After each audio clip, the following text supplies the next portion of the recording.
Québec, des mécanismes de prévention en santé et sécurité existent dans la loi depuis 1979.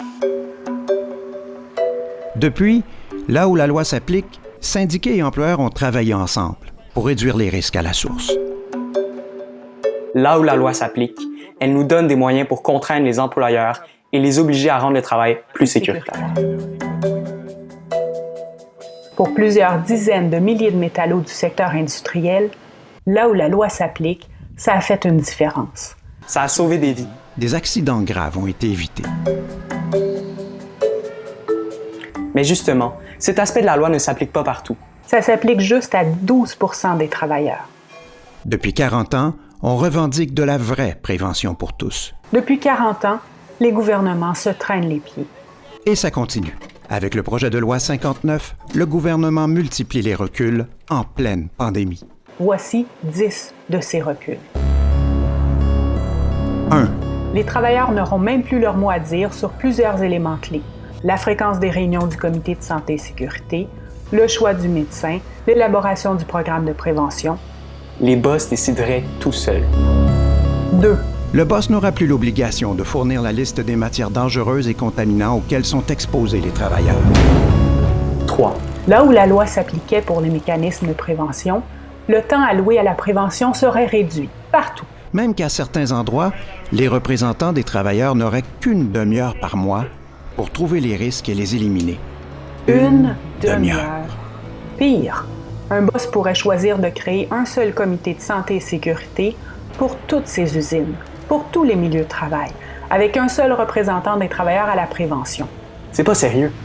La force des représentants à la prévention, c'est qu'ils sont sur le plancher, ils connaissent les risques de chaque milieu et ont une relation de confiance avec leurs collègues.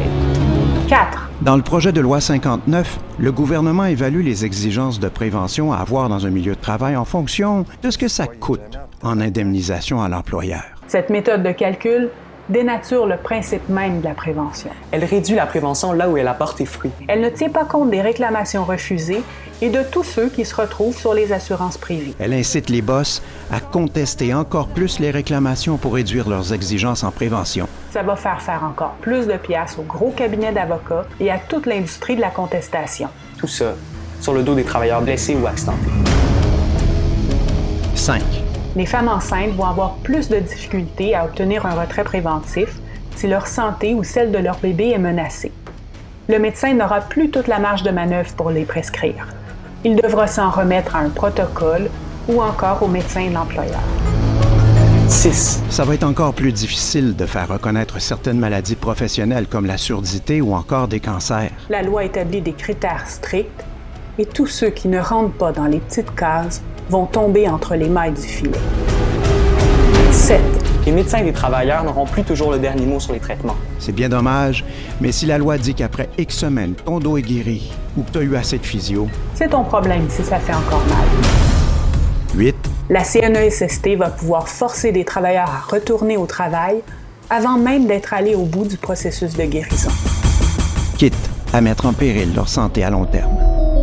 9. Les travailleurs de plus de 55 ans qui sont malades ou ont des limitations n'auront plus accès à des prestations jusqu'à 65 ans. Un travailleur aux prises avec un cancer professionnel, la maladie ou les séquelles d'un accident devra choisir entre le retour au travail ou l'aide sociale.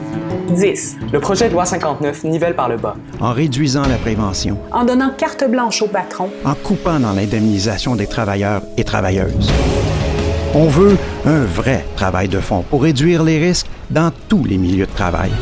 pour les infirmières, les agents de sécurité, les serveuses, les profs, pour tout le monde. On veut pas d'une prévention de façade, d'une prévention de paperasse. On veut une loi qui fait avancer la santé et la sécurité de tous les travailleurs. Et qui la fait pas reculer.